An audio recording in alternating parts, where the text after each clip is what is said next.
Hello 10th class.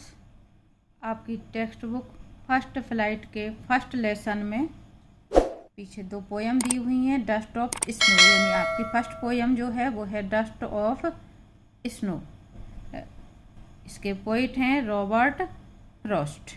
ये American कवि हैं। इनकी आपने एक पोयम 9th क्लास में भी पढ़ी थी, the road had not taken. अब यहाँ पे हम पढ़ रहे हैं dust of snow. Dust means कहते हैं किसी भी चीज़ के बारीक कण, पार्टिकल्स। स्नो मीन्स बर्फ। तो यहाँ पे डस्ट ऑफ स्नो का मतलब है बर्फ के छोटे कण, या हम डस्ट धूल को भी कहते हैं, क्योंकि मिट्टी के बारीक कण क्या कहलाते हैं? धूल। तो यहाँ पे हम ये भी कह सकते हैं बर्फ की धूल। अब इस पोयम को समझने से पहले थोड़ा सा आप पोयम के बारे में जान लें। यहाँ पे जो कवि पोयम लिख रहे हैं या अपने बारे में जो बता रहे हैं वो ये बता रहे हैं कि इसमें जो मौसम है वो बर्फ़ का मौसम है, क्योंकि स्नो की बात हो रही है। और कवि का जो मन है वो उदास है, क्योंकि इसमें जिन प्रतीकों का उन्होंने प्रयोग किया है, जिन शब्दों का प्रयोग किया है, वो प्रतीक हैं दुख के, परेशानी के, खिन्नपन के, यानी निराशा के।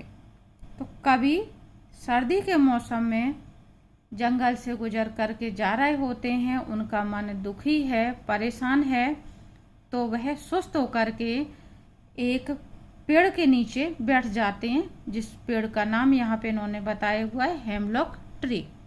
हेमलॉक ट्री को हम हिंदी में कहते हैं धतूरे का पेड़।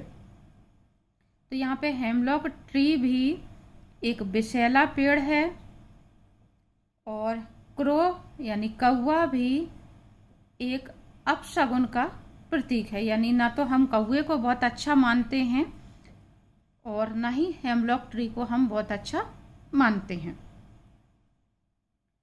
तो उस समय चारों तरफ वृक्षों पर बर्फ पड़ी हुई है, बर्फ से यानी वृक्ष ढके हुए हैं, और कभी सुस्त होकर के निराशा भरे मन से हेमलॉक ट्री के पेड़ के नीचे बैठते हैं। और आप ये समझें क्या है?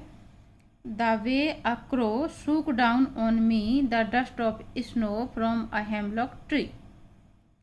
द वे यानी जिस तरीके से कौवे ने शूक डाउन यानी गिरा दी, ऑन मी यानी मेरे ऊपर, द डस्ट ऑफ स्नो बर्फ की धूल या बर्फ के कण, फ्रॉम अ हेमलॉक ट्री यानी हेमलॉक के पेड़ पर से।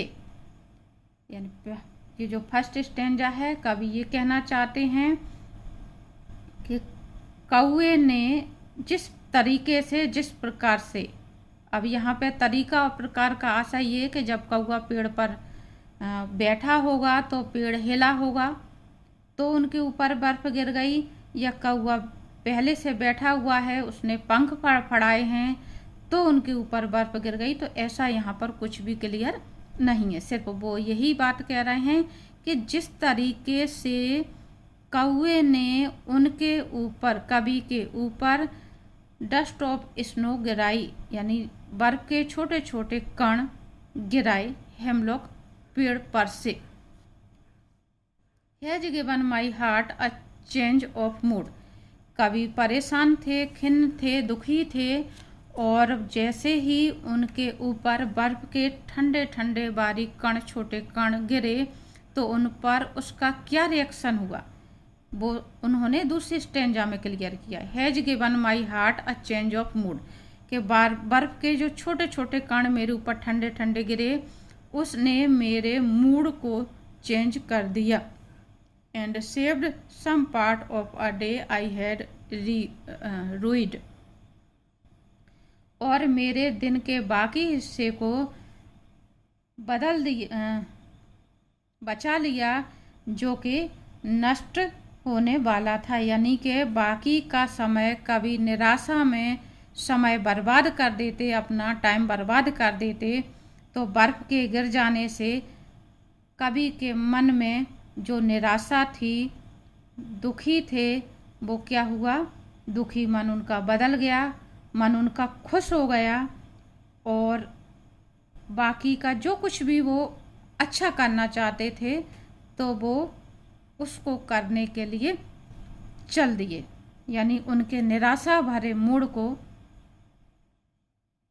बर्फ गिर जाने के कारण क्या हुआ, उनका मूड अच्छे उसमें चेंज हो गया। यानी कवि का जो कहना है वो ये कहना है कि कवि का मन दुखी था। ये आपकी दो ही स्टेंजा की पोयम है। कवि का मन दुखी था और दुखी मन से सुस्त होकर के वो धतूरे के पेड़ के नीचे यानी हेमलॉक के पेड़ के नीचे बैठते हैं। धतूरे का पेड़ भले ही विषैला होता है लेकिन उसके ऊपर जो बर्फ पड़ी हुई थी यानी उसके पत्ते वगैरह और जो कुछ भी है सब बर्फ से ढके हुए थे। तो अचानक ही कौवे के बैठने से या उड़ने से जो हलचल होती है और उसके कारण जो बर्फ के टुकड़े उनके ऊपर गिरते हैं, उन टुकड़ों की ठंडक से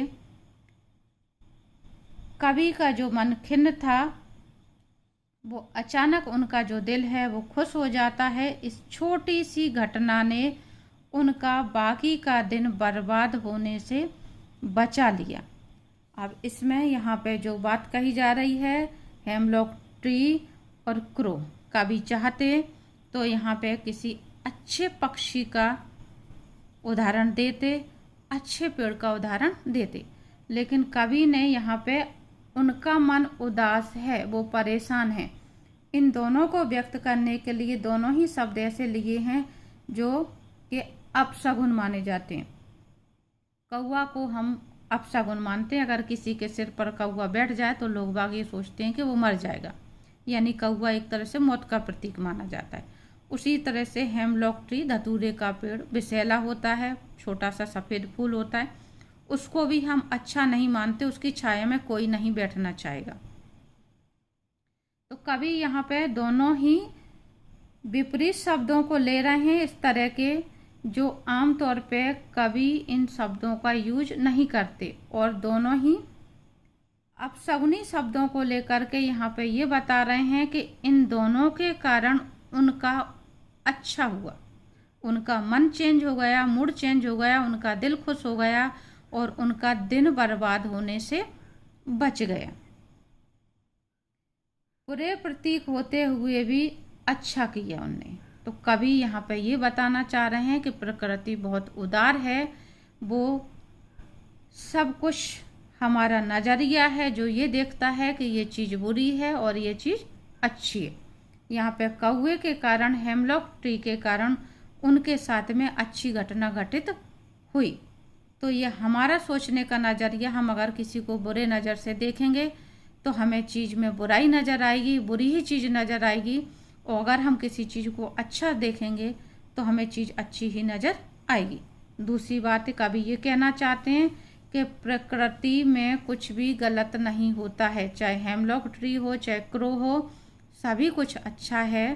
प्रकृति उदार है, सबको समान रूप से देती है, वो हमारी नज़रें ही हैं जो गलत देखती हैं। तो इन्हीं के आधार पे अब हम इनके समझेंगे क्वेश्चन आंसर। पोयम में राइमिंग वर्ड्स देख लेते हैं। फर्स्ट स्टेंजा में आपका क्रो और स्नो राइमिंग वर्ड्स है, और मी और ट्री राइमिंग वर्ड है।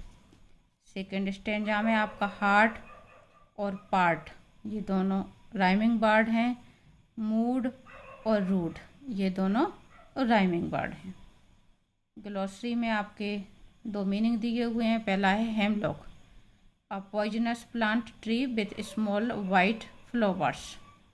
हेमलॉक को हम भारत में कहते हैं धतूरे का पेड़, पॉइजनस। इसका जो फल होता है वो विषैला होता है। प्लांट और ट्री, हमारे यहाँ ये प्लांट है। ये कवि जो रॉबर्ट फ्रॉस्ट हैं, ये अमेरिका के कवि हैं, वहाँ पे ये ट्री के रूप में होगा। ट्री के रूप में होगा मतलब एक वृक्ष की या एक पेड़ की कई प्रजातियाँ होती हैं। तो हमारे भारत में जो प्रजाति है वो प्लांट के रूप में हो सकता है अमेरिका में इसका पेड़ होता हो, इसलिए वो उसकी छाया में बैठने की बात कर रहे हैं कि उसके नीचे वो बैठे। क्योंकि हमारे यहाँ जो वृक्ष होता, पौधा होता है, प्लांट होता है, उसके नीचे बैठना मुश्किल है क्योंकि छोटा इतना होता है। तो यहाँ पे इसलिए यहाँ पे प्लांट और ट्री दोनों ही शब्दों का यूज करा है।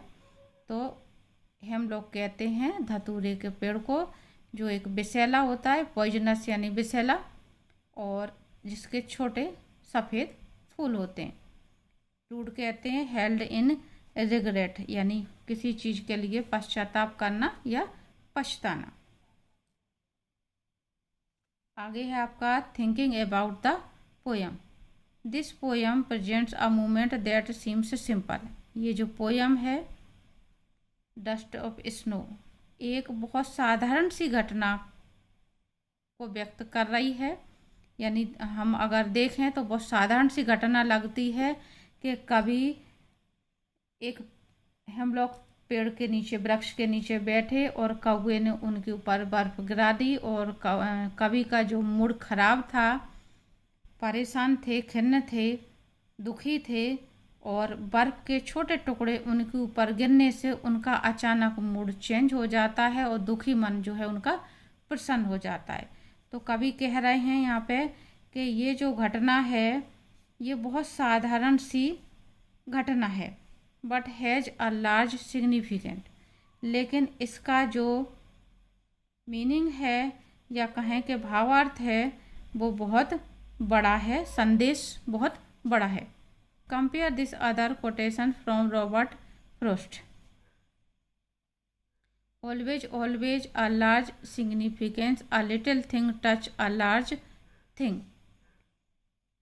जो छोटी सी भी बात हमारे जीवन में बड़ा परिवर्तन ला देती है, बड़ा चेंज ला देती है, उस छोटी सी बात का बहुत ज़्यादा महत्व होता है। इस कविता में हेमलॉक पेड़ और कौवे के माध्यम से कवि जो बता रहे हैं वो ये बता रहे हैं कि हर वस्तु का और जीव का अपना महत्व होता है। आगे इसके क्वेश्चन आंसर दिए हुए हैं। पहला क्वेश्चन है इसी के आधार पे आपका, what is a dust of snow.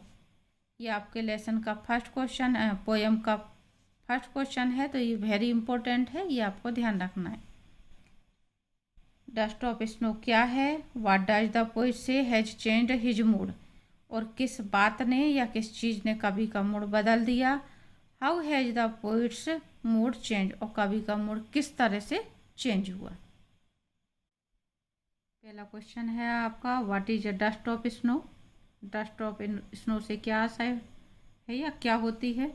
What does the poet से हैज चेंज्ड हिज मूड, किस बात ने, किस चीज़ ने कवि का मूड बदल दिया।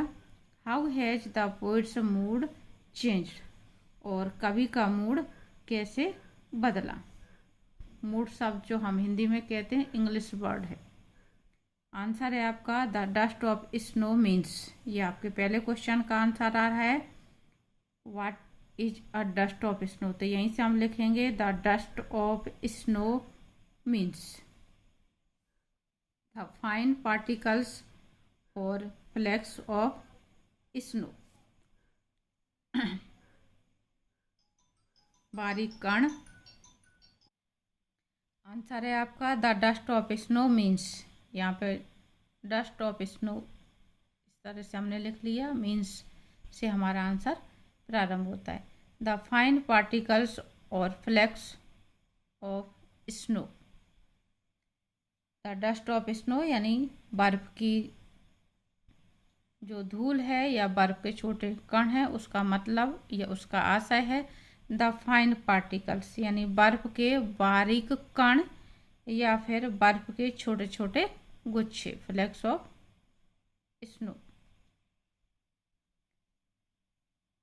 3 क्वेश्चन दिए हुए हैं आपके इसमें, तो आप आगे दूसरा आंसर आएगा इसमें, व्हाट डज द पोइट से हैज चेंज्ड हिज मूड। तो ये आंसर इसका यहाँ से है। आपको बड़ा आंसर इतना देखकर याद करने में दिक्कत पड़ रही हो तो आप ये 3 आंसर अलग अलग याद कर लें, दिक्कत नहीं पड़ेगी। The sudden shower in the form of the dust of snow changed the poet's mood. अचानक कवि के ऊपर जो बर्फ़ गिरती है, बर्फ़ की बौछार होती छोटे छोटे कणों के रूप में, तो उस डस्ट ऑफ स्नो ने कवि का मूड चेंज कर दिया। आगे है द पोइट्स मूड चेंज। कवि how has the poet's mood change, कैसे चेंज हुआ? The poet's mood change from sad to happy. कवि का जो मूड है दुखी से खुश रूप में चेंज हो गया, खुशी हो गई उन्हें, जो दुखी थे मन खुश हो गया। He felt refreshed and wanted to enjoy the rest of the day. उनमें फुर्ती आ गई और ताजगी आ गई और वो बाकी का जो दिन उनका बचा हुआ था उसको क्या करना चाहते थे, अच्छे से एंजॉय करके गुजारना चाहते थे। क्योंकि वो अगर परेशान रहते, दुखी रहते, तो उनका दिन जो है वो बर्बाद हो जाता, यानी वो उसी खिन्नता में, उसी दुख परेशानी में दिन को गुजार देते। और जब आदमी दुखी या परेशान होता है तो कोई काम नहीं करना चाहता और ना ही कुछ कर पाता है, कोई भी निर्णय नहीं ले पाता, अपनी किसी भी चीज़ का हल नहीं ढूंढ पाता है। तो जब मन खुश होता है तो आदमी कुछ भी करने को तैयार होता है। तो इसलिए यहाँ पे कही जा रही enjoy the rest of the day, कभी बाकी के दिन का आनंद लेना चाहते हैं। नेक्स्ट क्वेश्चन है आपको, how does the Frost present nature in this poem. कवि फ्रॉस्ट ने इस कविता में प्रकृति को किस रूप में व्यक्त किया है? The following questions may help you to think of an answer. जो नीचे 3 क्वेश्चन दिए हुए हैं, इन तीनों क्वेश्चनों से आपको इस बात का आंसर बनाने में मदद मिलेगी या ये बात समझने में मदद मिलेगी कि कवि ने प्रकृति को किस रूप में प्रस्तुत किया है। तो आगे आपके ये 3 क्वेश्चनों के आंसर हम अलग अलग बताएंगे।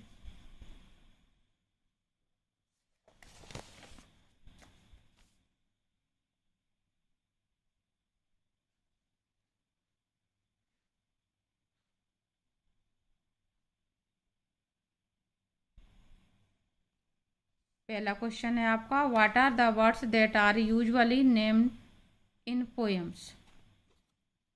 वो कौन से पक्षी हैं, व्हाट आर द वर्ड्स, जिनका अधिकतर पोएम में जिक्र किया जाता है। Do you think the crow is often mentioned in poem. आप क्या सोचते हैं कि कौवे का पोएम में अधिकतर जिक्र होता है? व्हाट यानी कहने का मतलब है कि क्या कौवे के ऊपर पोएम बनती है, लिखते हैं कवि। What images come to your mind when you think of a crow?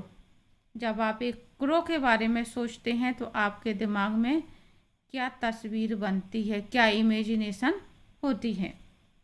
सबसे पहले हम जो आंसर लिखेंगे, how does Frost present nature in this poem. इसका आंसर है आपका ये पहली line, Frost present nature in a very different manner in this poem.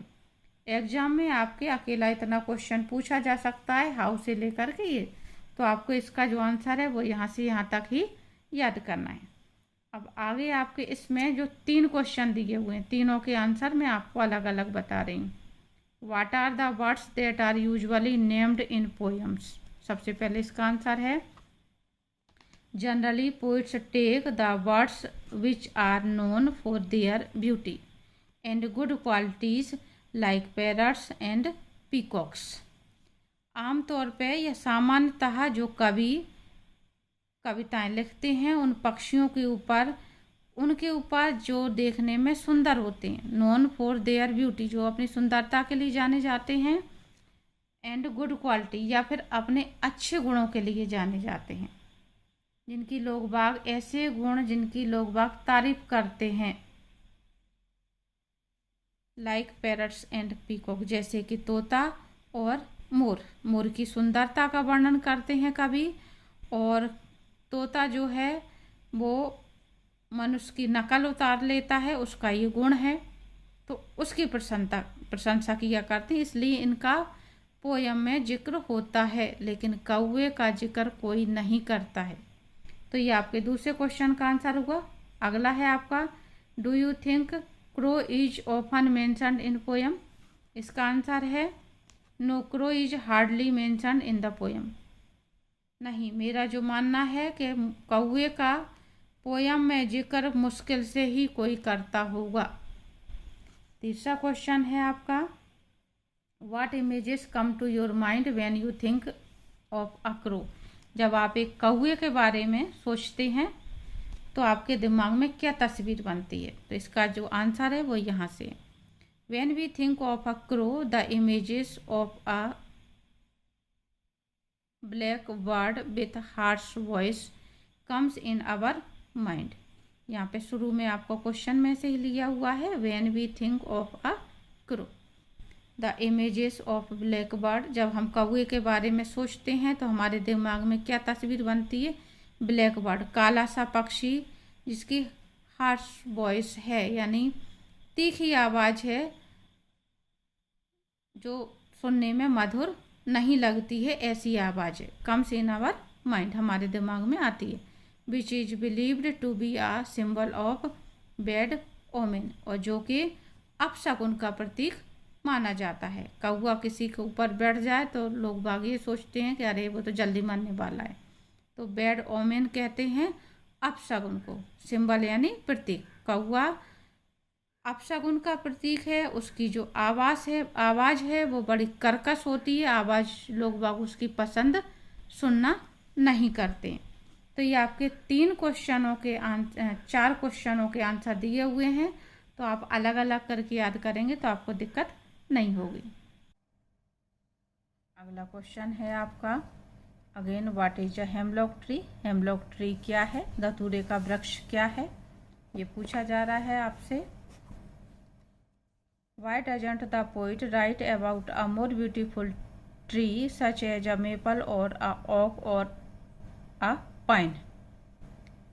कवि ने किसी सुंदर वृक्ष का जिक्र जैसे मेपल, ओक या पाइन का अपनी पोयम में जिक्र क्यों नहीं किया है, और उसकी जगह पे हेमलॉक ट्री का जो प्रयोग किया है तो क्यों किया है? पहला क्वेश्चन है आपका, इसका आंसर ये है आपका, what is a hemlock tree? A hemlock tree is a poisonous tree with small white flowers. Hemlock tree यानी धतूरे का पेड़ एक जहरीला या विषैला पेड़ है और जिसके सफ़ेद फूल होते हैं। अब आपका नेक्स्ट क्वेश्चन का आंसर है, the poet does not choose maple, oak और पाइन लाइक ब्यूटीफुल ट्रीज। कवि ने पाइन, ओक और मेपल जैसे सुंदर वृक्षों का चुनाव नहीं किया है अपनी पोयम में। Instead he chooses the hemlock tree to present his depressed mood and feeling. इसके बजाय कवि ने हेमलॉक वृक्ष को अपनी जो उदास मन स्थिति थी और जो मन की भावनाएं थी उनको व्यक्त करने के लिए चुना है। यानी हेमलॉक ट्री का प्रयोग कवि ने अपनी उदास मन की स्थिति और मन की भावना को व्यक्त करने के लिए चुना। इन दोनों से ही पोयम में हमें ये बात समझ में आती है कि कवि उदास हैं। क्रो और हेमलॉक ट्री दोनों को ही कवि ने यहाँ पे अपनी निराश मन की स्थिति को व्यक्त करने के लिए प्रयोग किया है। नेक्स्ट क्वेश्चन है आपका, what do the crow and the hemlock represent Joy और सोरो? कविता में, पोयम में जो क्रो और हेमलॉक का प्रयोग किया गया है इन शब्दों का, वह जॉय या सोरो किस चीज़ के प्रतीक हैं? खुशी के या दुख के? What does the dust of snow that the crow shakes off a hemlock tree stand for?